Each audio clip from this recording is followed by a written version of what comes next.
तरीके से नहीं होना चाहिए।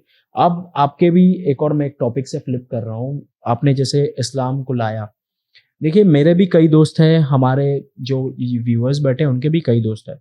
मुझे ना एक चीज़ जानना है कि अगर कोई सच्चा इस्लाम है, मतलब सच्चा एक व्यक्ति है जो मुस्लिम है, जो 5 टाइम नमाज़ी है जैसा वो बोलते हैं। 5 टाइम नमाज़ी अब्दुल कलाम भी थे। हम्म।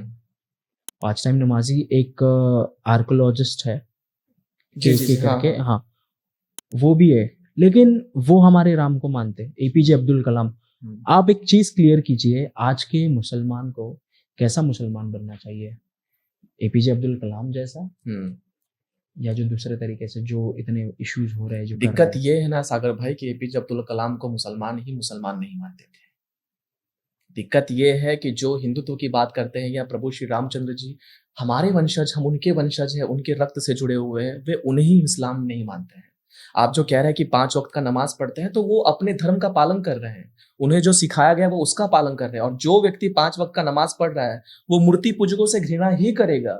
ये मैं नहीं कहता हूं, ये किताबों में लिखा गया है। अगर है गलत बात तो आप किताब उठाकर दिखा दीजिए, क्या है शिर्क, क्या है काफिर की व्याख्या, ये सारी चीजें हमें बता दीजिए। एक से एक आयतें निकालकर मैं नहीं, इनका जाकिर नाइक जो है वही निकाल कर दे देता है और यही बताता है।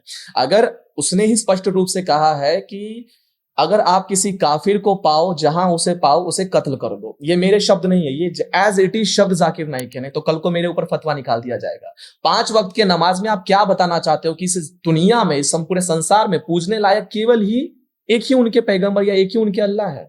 हो सकते हैं आपके लिए पूजनीय हो सकते हैं, लेकिन हमारे लिए हमारे प्रभु श्री रामचंद्र जी है। एपीजे अब्दुल कलाम ने कभी 5 वक्त का नमाज पढ़ा ही नहीं। एपीजे अब्दुल कलाम संतों के चरणों में बैठा करते थे।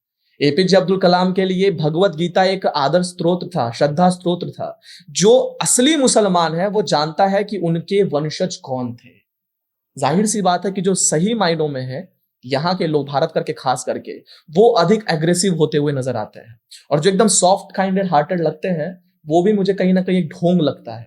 एक समय आने पर सारा ढोंग निकल जाता है, क्योंकि जितना कुछ हम लोगों ने देख लिया है, अब ये सच्चाई भी नहीं किसी से छुपी है कि पाकिस्तान में हमारे हिंदू बेटियों के साथ क्या से क्या हो गया।